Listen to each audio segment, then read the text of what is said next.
ఇప్పుడు ప్రభుల వారు 5వ వచనంలో అంటాడు, ఆ చెరలో ఉన్నటువంటి వారిని ఆయన చెప్తున్న మాట, ఇండ్లు కట్టించుకొని వాటిలో నివసించండి. ఇల్లు కట్టుకోండి, వాటిలో నివసించండి. తోటలు నాటి వాటి ఫలములను అనుభవించండి. వ్యవసాయం కూడా చేసుకోండి. పెండ్లిండ్లు చేసుకొని కుమారులను కుమార్తెలను కనుడి. వివాహం కూడా చేసుకోండి.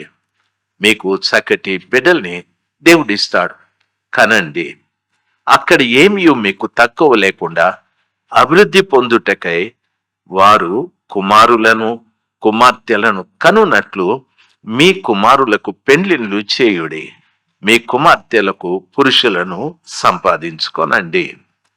దేవుడు బానిసత్వంలో ఉన్నటువంటి ఆ ప్రజల్ని చూసి ఇల్లు కట్టండి, తోటలు నాటుకోండి, మీ పిల్లలకు పెళ్లిళ్ళు చేయండి, మీ కుమారుల్ని కనండి, మీ కుమార్తెలకి పురుషుల్ని సంపాదించుకోండి అన్నీ చెప్పాడు.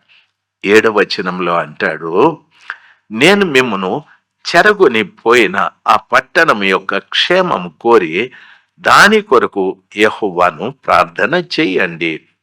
దాని క్షేమము మీ క్షేమమునకు కారణము అగును. మిమ్మల్ని నేను తీసుకెళ్ళాను చూడు, ఆ దేశం యొక్క క్షేమం కొరకు ప్రార్థించండి. దేశం యొక్క క్షేమం కొరకు ప్రార్థిస్తే ఆ క్షేమము మీ క్షేమమునకు కారణమవుతుంది. సులభంగా మీకు అర్థం అవటానికి, ఎవరు మీకు విరోధులో, ఎవరు మీ హృదయాన్ని కలవరపరుస్తున్నానని మీరు అనుకుంటున్నారో, ఎవరి ద్వారా మీకు ఇబ్బంది అనుకుంటున్నారో, లేకపోతే ఏ సమస్యని బట్టి మీరు కలవరపడుతున్నారో దాని విషయంలో వాళ్ళ గురించి ప్రార్థన చేయండి. వారు క్షేమంగా ఉంటే ఆ క్షేమం నీకు క్షేమంగా మారుతుంది అని చెప్పాడు. వారి క్షేమం మీ క్షేమమునకు కారణమగును అని చెప్పాడు. ఆ విషయమే మనము ప్రార్థన చేసేటప్పుడు తిమోతి గారికి పౌలు గారు చెప్పారు. మీరు ప్రార్థన చేసేటప్పుడు రాజుల కొరకు చేయండి, అధికారుల కొరకు చేయండి, ప్రజలందరి కొరకు చేయండి. ఆ రీతిగా మీరు చేయడం వలన మీకు నెమ్మది కలుగుతుంది, మీకు సుఖం కలుగుతుంది అని చెప్పాడు. ఈరోజు మీతో నేను మాట్లాడుతున్న మాట, ఒకటి చెప్పింది, దేవునితో మీరు ఎక్కడ డిస్కనెక్ట్ అయ్యారో అది తెలుసుకోవాలి.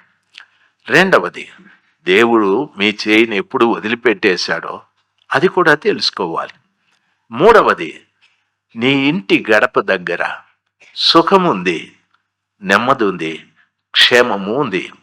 మీ ఇంటి గడప దగ్గర సుఖము, నెమ్మది, క్షేమం ఆ గడప దగ్గర నిలబడ్డాయి.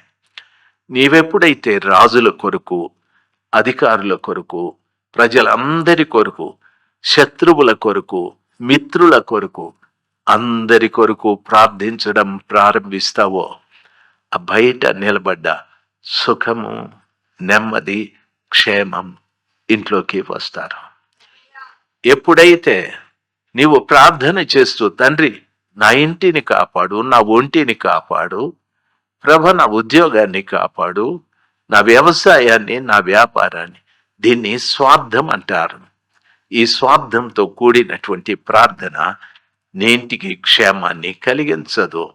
క్షేమం బయట నిలబడ్డది, క్షేమం బయట నిలబడ్డది, సుఖం బయట నిలబడ్డది, నెమ్మది బయట నిలబడ్డది.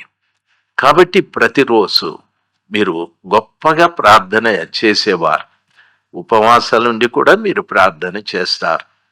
అయితే అధికారుల కొరకు ప్రార్థించండి, రాజుల కొరకు ప్రార్థించండి, పరిపాలకుల కొరకు ప్రార్థించండి, ప్రజలందరి కొరకు ప్రార్థించండి. Even Muslims or Hindus, Buddhism, లేకపోతే జైన్, లేకపోతే సిక్కులు, ఎవరైనా కానీ నీవు ఎరిగిన ప్రతి వారి కొరకు ప్రభు దగ్గర, తండ్రి వారికి క్షేమం దయచేయి. రెండవది, నీ శత్రువులు కానీ, నీ మిత్రులు కానీ, నీ కీడు చేసిన వారు కానీ, నిన్ను అవమానించిన వారు కానీ, నిందించిన వారిని కానీ ప్రభు ఎదుట నిలబడి, తండ్రి వారికి క్షేమం దయచేయి, వారు క్షేమంగా ఉండాలి, నీ ప్రార్థన ద్వారా వారిలో క్షేమం పెరుగుతూ ఉంటే ఆటోమేటిక్లీ నీకు తెలియకుండానే నీ ఇంట్లో క్షేమం పెరగడం ప్రారంభిస్తుంది. త్రాసులో రాయి వేసి రాయికి తగిన రీతిగా పదార్థాన్ని తూచినట్లు నీ ఎదుట వ్యక్తిలో క్షేమం పెరుగుతూ ఉంటే నీ కుటుంబంలో కూడా క్షేమం పెరగడం ప్రారంభిస్తుంది. నువ్వు ప్రార్థించాల్సిన పని లేదు, నువ్వు ప్రభుకి చెప్పాల్సిన పని లేదు. అధికారుల కొరకు ప్రార్థించండి, రాజుల కొరకు ప్రార్థించండి, పరిపాలకుల కొరకు ప్రార్థించండి, శత్రువుల కొరకు ప్రార్థించండి, మిత్రుల కొరకు ప్రార్థించండి, మీకు ఇబ్బంది కలిగించే వారి కొరకు ప్రార్థించండి, నిందించిన వారి కొరకు ప్రార్థించండి, అవమానించిన వారి కొరకు ప్రార్థించండి. ప్రార్థన ప్రార్థన ప్రార్థన. ఎవరి కొరకు నువ్వు ప్రార్థిస్తావో వారిలో క్షేమం పెరుగుతూ ఉంటే నీకు తెలియకుండా నీ కుటుంబంలో క్షేమం పెరగడం ప్రారంభిస్తుంది. ప్రభు అదే చెప్తున్నాడు, చెరలో ఉన్న ఇజ్రాయేలీయుల దేవుడు నేను. వారిని పెళ్లి చేసుకోమని చెప్పాను, ఇల్లు కట్టుకోమని చెప్పాను, తోటలు కూడా నాటుకోమని చెప్పాను, వారి పిల్లలకు పెళ్లిళ్ళు చేయమని చెప్పాను, వారి కుమార్తెలకి పురుషుల్ని సంపాదించుకోమని చెప్పాను. అయితే ఇవన్నీ చేసి మీరు చేయాల్సింది, మీరు క్షేమంగా ఉండాలంటే మీరు ఇతరుల కొరకు ప్రార్థన చేయాలి. ఏ దేశంలో మీరు బానిసలుగా ఉన్నారో వారు మిమ్మల్ని హింసించేది తెలుసు, వారు మిమ్మల్ని బాధ పెట్టేది తెలుసు, వారు మిమ్మల్ని ఎంతగా పీడిస్తున్నారో తెలుసు. ఆ పీడించి, హింసించి, కష్టపెట్టి, అవమానపరిచి, నిందించే వాళ్ళ కోసమే మీరు ప్రార్థన చేయాలి. వాళ్ళ కోసమే ప్రార్థన చేస్తే వారి క్షేమము మీ క్షేమమునకు కారణమగును. హల్లెలూయా. దేవుని వాక్యం 7వ వచనం వల్ల ఒకసారి డిస్ప్లే చేయనైనా అందరూ చూడండి. నేను మిమ్మును చెరగొనిపోయిన పట్టణం యొక్క క్షేమము కోరి దాని కొరకు యెహోవాను ప్రార్థన చేయుడి. హల్లెలూయా. మీరు క్షేమంగా ఉండాలంటే ఈ బానిసలుగా మిమ్మల్ని తీసుకెళ్ళాను చూడు, ఆ దేశం కొరకు మీరు ప్రార్థన చేయి. వాళ్ళు మీకు భోజనం ఇవ్వరు, వాళ్ళు మీకు నీళ్ళు ఇవ్వరు, మీకు జ్వరం వచ్చింది అసలు పట్టించుకోరు, మీకు చలి అవుతుంది దుప్పటి ఇవ్వరు, దప్పిక అవుతుంది నీళ్ళు ఇవ్వరు, అస్సలు మిమ్మల్ని పట్టించుకోరు. కాలు కింద చెప్పు కింద పురుగులాగా మిమ్మల్ని చూస్తూ ఉన్నారు. అసలు మీ తలకు నూనె లేదు, అసలు మీ ఒంటికి సోపు లేదు, ఉతుక్కోవటానికి బట్టలకు సరైన నీళ్లు కూడా లేవు. చెరసాల అటువంటి ప్రదేశానికి తీసుకెళ్ళాడు. వాళ్ళ కొరకు నువ్వు ప్రార్థన చేస్తే వారి క్షేమం పెరిగే కొద్దీ నీ క్షేమం కూడా పెరుగుతూ ఉంటుంది అని చెప్పాడు.